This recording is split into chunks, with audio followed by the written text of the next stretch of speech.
굉장히 짧은 구절인데 13절, 14절 두 구절이지만 이거를 그냥 읽을 땐 잘 이해가 안 갈 수 있어요. 제가 짧은 도표도 아닙니다. 요약을 해봤는데 첫 번째, 좁은 문으로 들어가면 뭐가 있냐면 좁은 길이 있어요. 그죠? 좁은 문은 열고 들어가면 좁은 길이 있겠죠. 자, 좁은 길은 어떤 길이냐면 좁고 협착하다는 얘기가 뭐냐면 불편한 거예요. 또 하나는 찾는 이가 많을까요, 적을까요? 적어요. 그런데 말입니다. 분명히 좁고 불편하고 찾는 이가 적은데 그 길 끝에는 뭐가 있어요? 생명으로 인도한 문이라는 것을 깨닫게 된다는 거예요. 자, 넓은 문은 그럼 어떨까요? 넓은 길이 나와요. 넓고 편안해요. 찾는 사람이 많아요. 근데 오늘 말씀 뭐라고 말씀하세요? 멸망으로 가는 문이라 그러는 거예요.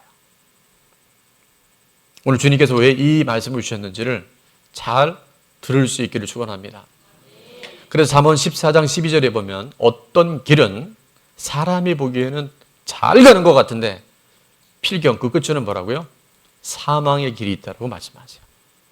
사람이 보기에는 되게 좋은 길인 것 같은데 그 끝이 너무나 비참하게 끝날 수 있다는 거예요. 제가 이 말씀을 보는 순간 저에게는 하나님이 주시는 호기심이 좀 있는데 패러디를 해봤어요. 잠언 14장 12절을 패러디를 하면 이렇습니다. 다 같이요. 시작. 어떤 길은 사람이 보기에 어리석어 보이나 필경은 생명의 길이니라. 아멘. 사람이 보기에는 되게 어리석어 보여요. 오늘 이 무더운 날씨에 뭘 그렇게 예배를 드리냐. 적당히 믿지. 그러나 그 끝은 바로 생명의 길이고 그 길이 영생의 길이고 그 길이 바로 하나님 기뻐하시는, 사람이 보기에는 틀려 보여도 하나님 보시기에 바른 길이 되는 줄로 믿습니다. 자, 옆에 분에게 좁은 길로 가는 사람이 됩시다. 한번 인사하겠습니다. 좁은 길로 가는 사람이 됩시다. 100명의 남편들을 운동장에 모아놓고 이런 실험을 합니다. 자기 스스로가 공처가라고 생각하는 사람은 오른편으로 다 모이십시오.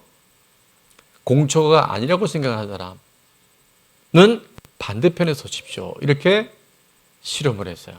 그랬더니 99명의 남편들이 전부 오른쪽으로 다 모인 거예요. 근데 딱 한 사람, 그 사람은 반대편에 서 있어요.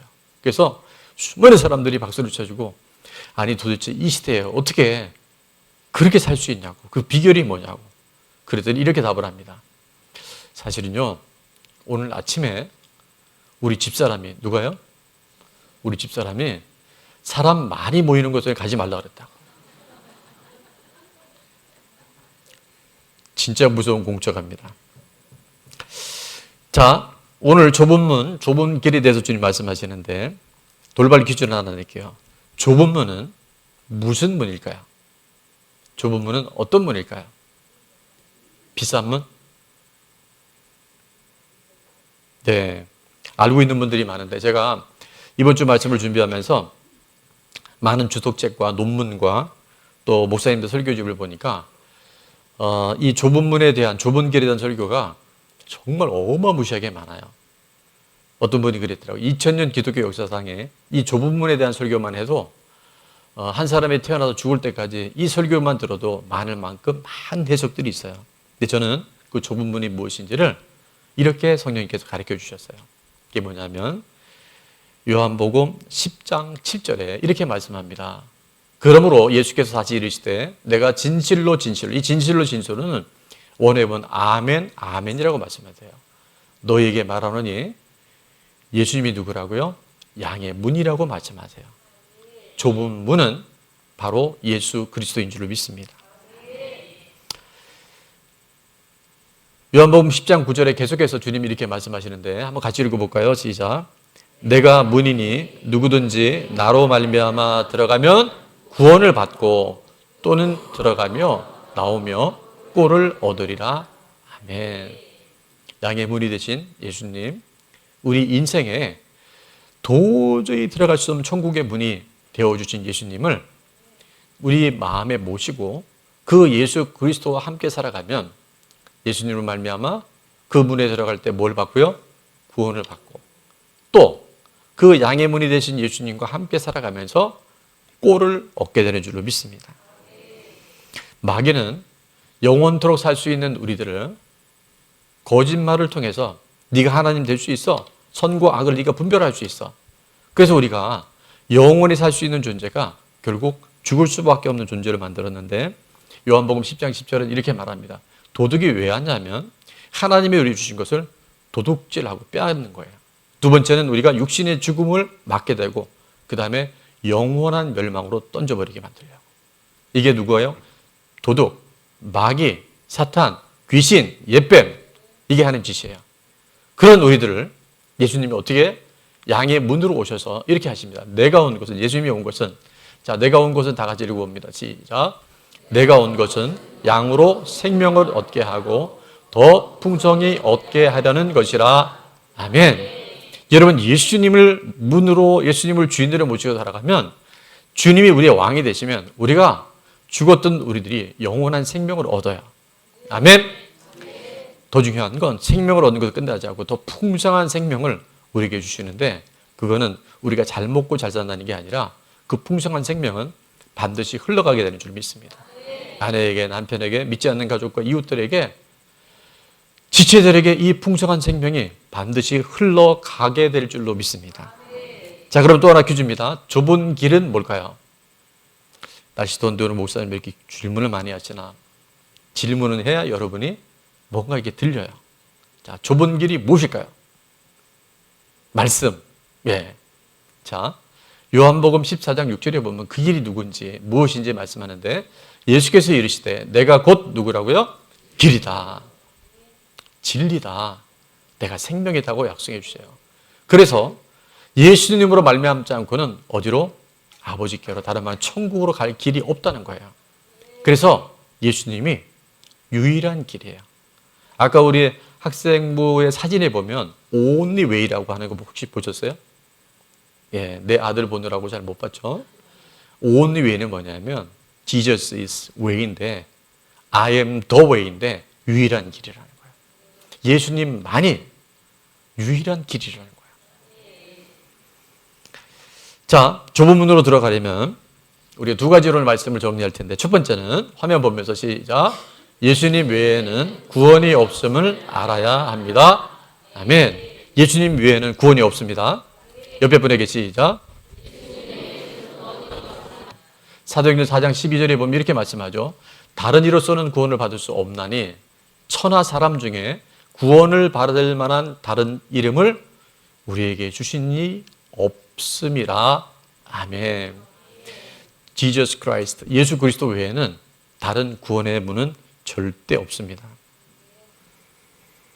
아까도 말씀드렸지만 에큐메니컬 운동이라는 것이 지금 많이 약화됐는데, 또 최근에 우리나라에서 이것 때문에 지금 한국 교회가 뿌리가 흔들리고 있는데, 기독교 외에도, 다른 말하면 예수님 외에도 구원이 있을 수 있다라고 하는 너무나 그럴듯해 보이는데 가장 위험한 종교 혼합주의가 지금 우리 안에 많이 들어와 있어요. 한국 교회는 깨어났으면 좋겠어요. 예수님 외에는 구원의 길이 없어요. 그래서 우리가 전도를 해보면 이런 분들이 있잖아요. 아니, 왜 꼭 교회만 가야 구원을 받는다 그러냐. 부처도 있고 마음의 뜻도 있고 공자님도 있고 다 있지 않냐고. 근데 여러분, 다른 종교가 왜 구원이 없는지 아세요? 왜 다른 종교에 천국이 왜 없는지 아세요? 예수님만이 왜 유일한 문이고 예수님만이 왜 유일한 길인지를 그렇게 중요하게 강조해야 되는지 아세요? 그게 뭐냐면, 원래 우리는 아까 말씀드렸지만 죽을 존재를 만들지 않으셨어요. 하나님은 하나님의 형상을 따라 지음받아서 영원히 살도록 우리를 만드셨는데, 우리 안에 뭐가 들어왔냐면 죄가 들어왔어요. 사단에서 죄가 들어온 다음에 욕심이 잉태한 즉 죄를 낳고, 죄가 장성한 즉 뭐가 돼요? 사망이 오는 거예요. 그래서 인류의 죽음이 온 거예요. 다른 말로 하면, 여기 있는 우리들 중에 제가 예언합니다. 유아실에 방금 태어난 얼마 된 아기들은 평균 수명이 늘어나니까 더 살 수 있는데, 이 본당에 있는 사람들은 이 저주가 안 되길 바랍니다. 100년 후에 여기 없습니다. 다 죽습니다. 나는 그래도 살 수 있다. 그런 분들은 돌봐드려야 돼요. 우리 다 죽어요. 근데 왜 기독교 외에, 왜 예수님 유일한 길 외에 구원이 없냐 하면 죽음의 문제를 해결한 종교가 없어요. 다른 말로 하면 우리 죄를 대신해서 예수님만이 십자가를 지신 유일한 분이었고, 예수님은 죽은 것으로 끝나지 않고 어떻게 했어요? 3일 만에 부활하셨어요. 부활이 있는 종교는 기독밖에 없어요. 죽음의 문제는 예수 그리스도의 부활로 인해서 완전히 해결된 줄로 믿습니다. 그래서 나를 믿는 자는, 나는 부활이요 생명이니 나를 믿는 자는 죽어도 살겠고 살아서 믿는 자는 영원토록 죽지 아니하리라. 그래서 예수님만이 유일한 길이라는 거예요. 혹시나 오늘 예배드리는 분들 중에, 영상으로 나중에 예배드리는 분들 중에 지금까지 아니 왜 교회만 나와야 구원받느냐, 왜 예수님만 믿어야 구원받느냐라고 의문을 가졌거나 반문하는 분들이 있다고 한다면 오늘부터 이 모든 것들이 다 정리될 수 있기를 축원합니다. 죽음의 문제를 해결한 사람이 없다니까요. 근데 예수님은 죽음의 권세를 뚫고 3일 만에 부활하셔서 동시에 500여 형제에 보였고 부활승천하신 예수님이 곧 다시 오십니다. 아멘. 자, 적용 질문입니다. 첫 번째는 예수님 외에는 구원이 없는 이유가 무엇일까요? 자, 이거는 오늘 설교에 이미 답이 다 나왔어요. 왜 무엇을 해결할 수 없냐 하면 죄의 문제와 죽음의 문제를 해결할 수 없어요. 그래서 우리 소그룹 나눔 시간이나 가족의 시간에 아이들에게도 꼭 한번 물어보세요. 자, 두 번째 질문도 매우 중요한데요. 예수님을 영접해서 죄와 죽음으로부터 자유해졌습니까? 가르치고 아주 직설적인 질문입니다. 다 같이 시작. 오늘 죽어도 천국 갈 수 있나요? 이 구원의 확신이 우리에게 분명히 있어야 돼요. 그런 사람들만이 전도할 수 있어요. 그런 사람들만이 풍성한 생명을 얻을 수 있어요. 자, 마지막 세 번째는 가족과 이웃 가운데 복음을 전해야 할 사람은 누구이며 어떻게 실천하겠습니까? 그것이요, 우리가 이 땅에 살아가는 이유예요. 전에도 말씀드렸지만 만약에 예수님 믿고 천국 가는 것이 우리 목적이라면 예수님 믿는 그날 예수님 영접하고 문 밖에 나가다가 교통사고로 죽는 게 제일 좋대요. 극단적인 표현입니다. 왜요? 아니, 천국 가는 것이 목적이라면 예수님 믿고 빨리 죽는 게 좋잖아요. 그럼 왜 하나님 우리 땅에 남겨놓으셨을까? 두 가지 이유가 있는데 그 중에 하나는 뭐냐면 바로 내가 믿은 예수님을 사랑하는 가족들과 이웃들에게 전하라고. 아멘. 자, 마지막으로 조금문으로 들어가려면 우리가 어떻게 되냐면 내가 죽고 주님이 사셔야 합니다. 내가 죽었음을 인정하고 날마다 주님으로 살아갈 때 우리는 좁은 길의 주인공이 될 수 있습니다. 갈라디아서 2장 20절 암전구절인데 우리 1부 때는 이거를 보고 했거든요. 근데 2부는 보니까 영적 수준이 되게 높아요. 지금 여러분 얼굴이 보니까 저까지쯤 내가 다 암송하지. 그래서 이 글을, 이 화면을 가리고 한번 암송하려고 했더니 몇 분의 얼굴이 하얘지는 게 또 보여요. 그래서 공평하게 자, 화면을 보면서 시작. 내가 그리스도와 함께 십자가에 못 박혔나니 그런즉 이제는 내가 사는 것이 아니요 오직 내 안에 그리스도께서 사시는 것이라. 이제 내가 육체 가운데 사는 것은 나를 사랑하사 나를 위하여 자기 자신을 버리신 하나님의 아들을 믿는 믿음 안에서 사는 것이라. 아멘. 여러분 이거는요 진짜 무덤에 갈 때까지 꼭 암송하세요. 내가 사는 게 아니에요. 나는 십자가에 죽었어요. 이미 옛사람은 십자가에 장대 지냈어요. 거듭난 내 영으로 살아가는데 그것은 뭐냐면 바로 예수님이 내 안에서 주인 되시는 삶, 그 믿음으로 살아갈 때 죽어도 살겠고 살아서 믿는 자는 영원토록 죽지 않아요. 육신의 흙으로 가지만 우리는 그 순간 부활의 몸으로 우리의 몸이 완전히 변화되어져서 영생의 길로 들어가는 줄 믿습니다. 예수님도 이 땅에 계실 때 누가복음 9장 23절 이렇게 말씀해 주셨어요. 또 우리에게 이르시되 아무든지 나를 따라오거든 첫 번째 뭐 하고요? 자기를 부인하고 내 자아는 죽었음을 인정하고 날마다 자기의 주어진 십자가. 그래서 날마다 십자가 앞에 내가 죽었음을 인정하고 나갈 때 주님의 좁은 문, 조문의 길을 가게 될 줄로 믿습니다. 신약의 2분의 1을 기록한 사도 바울이 그 위대한 하나님의 사람이 뭐라고 고백인지 아시죠? 부활장이라고 하는 고린도서 15장 31절에 보면 그가 자랑을 딱 두 가지 하는데 그 대표적인 자랑 중에 하나가 여기 나와요. 형제들아, 내가 그리스도 예수 우리 주 안에서 가진 바 너희에 대한 나의 자랑을 두고 단언하니. 이게 번역이 어려운데요. 내가 확실하게 너에게 자랑할 게 있어. 그게 뭐냐면 나는 다 같이 시작. 나는 날마다 죽노라. 아멘. 이미 죽었는데요. 옛사람이 또 살아나는 거야. 옛 습관이 또 살아나는 거야. 이 몸 안에 있는 모든 정욕들이요. 우리가 육신을 입고 있는 한 떠나질 않아요. 그래서 바울이 뭐라고 했어요? 나는 날마다 죽노라.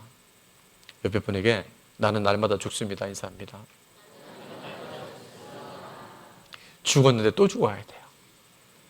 바울이 날마다 죽으면 우리는 어떻게 되겠어요? 시마다 죽어야 돼요.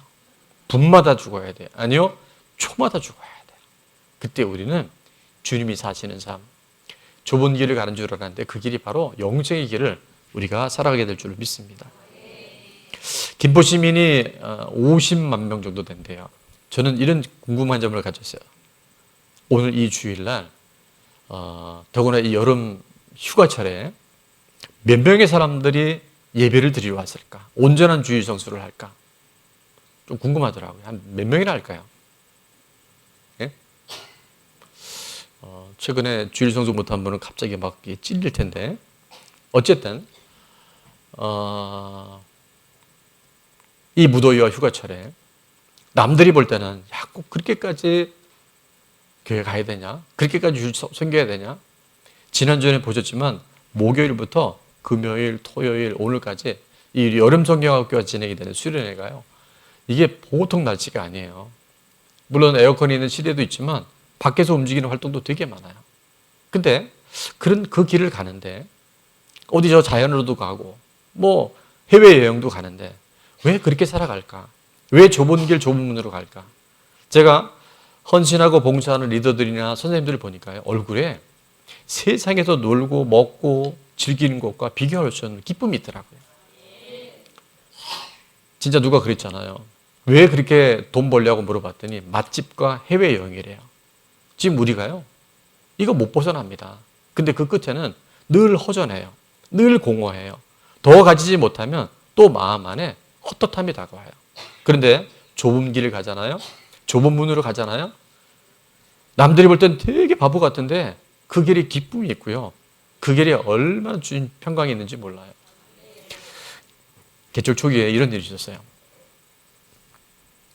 근데 성도가 많지 않을 때였으니까 어느 날 우리가 삼겹살 파티를 했는데 교회에서는 굉장히 드문 일이었었어요. 오후 예배 전에 삼겹살 파티를 하는데 교회 온 지 얼마 안 되는 남자분이 이런 얘기를 해요. 그때 제가 전도사실이었는데 전도사님, 아니 어떻게 삼겹살을 소주 없이 먹을 수 있습니까? 소주 없이 어떻게 삼겹살을 먹냐요. 그분은 이게 필수였던 것 같아요.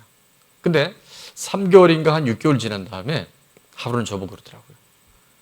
전사님, 소주 없이 삼겹살이 이렇게 맛있는 줄 몰랐다. 좁은 길을 가고 좁은 문으로 가면 삼겹살 맛을 알게 될지어다. 여러분, 이 맛을 누가 알겠어요? 진짜 기쁨이 여기 있다니까요. 오늘도 이 무더위에 나와서 비록 좀 얼굴은 피곤해 보이는 분이 몇 분 있지만 이렇게 인사하겠습니다. 당신이 좁은 길의 주인공입니다.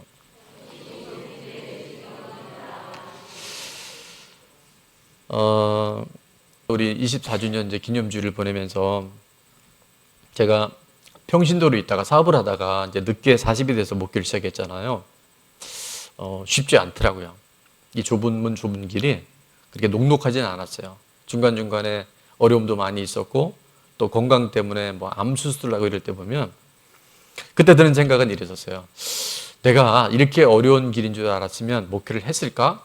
굉장히 그런 의문이 많이 들었어요. 근데 시간이 10년 지나고 20년 지나고 이제 24주년을 보내면서 그 좁은 문인 줄 알았는데, 좁은 길인 줄 알았는데, 물론 협착하고 불편한 건 있어요. 세상적으로 본다면 누리지 못하는 게 많이 있을 수 있어요. 근데 제 안에 뭐가 생각이 드냐면, 특별히 이번 주간 이 말씀을 준비하면서 정말 목회하기를 잘했다. 이거보다 더 큰 기쁨이 어디 있고, 제가 참 부족한 게 많은데 적어도 5년, 10년, 15년, 20년 이상 함께 온 우리 동역자들 보니까요, 진짜 다 변했더라고요. 개인만 변한 게 아니에요. 가정이 변해요. 가문이 변해요.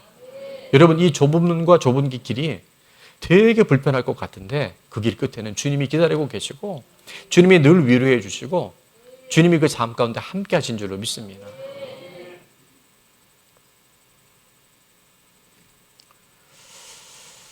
제가 리더들 볼 때마다 늘 미안한 마음이 있어요. 제가 따뜻한 사람이잖아요. 근데 때로는 아멘. 우리 박영복 집사님 하셨나요? 누가 하셨어요? 할렐루야. 이건 있어요. 이따가 저 한번 뵈러 오세요. 제가 무슨 작은 선물 하나 드리겠습니다. 예. 근데 가끔 이제 제가 이렇게 좀 나무랄 때가 있잖아요. 근데도 정말 꿋꿋이 교회 안 떠나고 전도사님 아멘 하잖아요. 혼난 적이 있기 때문에. 근데도요, 정말 이 공동체가 좁은 문을 간 거예요. 좁은 길을 간 거예요. 그러니까 하나님이요, 되게 돌아가는 것 같고 손해보는 것 같은데 절대 그렇게 하지 않으셔요. 그 길이요, 영생의 길이고 생명의 길이에요. 그 길 안에 하나님의 놀라운 회복의 역사가 일어나는 줄 믿습니다. 이 무도위에 봉사하는 선생님들 정말 애들 말 안 들어요. 애들 엄청 속썩이에요. 누가 그랬잖아요. 방학이 없으면 선생님이 미치고 개학이 없으면 엄마가 미친다. 뭐 이런 얘기 했어요. 근데 그 아이들 데리고요, 어떨 때는 한국말을 하는데 애들이 안 먹혀요. 근데 그 아이들 데리고 같이 말씀 나누고 기도하는데 어제 보니까 수요일 날 한번 와보세요. 지금 어떤 한 선생님이 그러더라고요. 어제 나누는데 한국교회의 미래를 봤다고. 그렇게 공동체 하나님 역사하세요. 좁은 길로 가니까, 좁은 문으로 가니까. 우리 중보팀 정말 엄청난 에너지 들어갑니다. 예배 1시간 전에, 그 다음에 금요 중보기도 이게요, 주님의 마음이 아니면 할 수 없어요. 근데 20명, 30명의 중보기도 팀이 제가 지난주 함께 식사를 나눴는데 한 분 한 분이 이분들이 좁은 길을 가는 것 같은데 진짜 길을 가고 있구나. 우리 찬양팀, 방송팀, 안내팀, 교회 안에 크고 작은 많은 봉사하는 사람들이요, 세상 사람들이 보면 제일 바보 같죠. 왜 인생을 저렇게 사냐 얘기할 수 있죠. 근데 그 길이요, 진짜 복된 길이에요. 그 길이 영원한 하나님 나라를 준비하는 최고의 삶인 줄로 믿습니다. 적용 질문입니다. 주님이 사시기 위해 내가 죽었음을 선포해야 할 나의 약점은 무엇입니까? 그러니까 이게 좀 어려울 것 같아서 제가 성질 이래 놨어요. 성질. 이게 성질을 뽑아야 돼요. 어떤 목사님이 그러더라고요. 성전 건축하는데 뭐 땅도 팔고 뭐 집 팔아서 건축한 사람이 있는데 성질 뽑아서 바친 사람 못 봤대요. 성질이 잘 안 뽑혀요. 근데 내가 죽었음을 선포하면 나는 죽었습니다. 나는 날마다 죽습니다. 나는 분청마다 죽습니다. 그것을 인정할 때요, 이 녀석이 서서히 사라지게 됩니다. 자, 마지막 질문. 좁은 문, 좁은 길에서 경험한 기쁨은 무엇인가요? 아마 우리 좋은 나무 교회는 굉장히 많은 간증들이 있어요. 그때는 굉장히 힘든 길인 줄 알았는데, 그 길은 굉장히 좁은 길인 줄 알았는데 살아보니까 이런 기쁨을 주셨구나, 이런 회복을 주셨구나. 이번 한 주간 좋은 나눔이 있기를 바랍니다. 자, 좁은 문으로 들어가려면 첫 번째, 시작. 예수님 외에는 구원이 없음을 알아야 합니다. 아멘. 두 번째, 내가 죽고 주님이 사셔야 합니다. 아멘.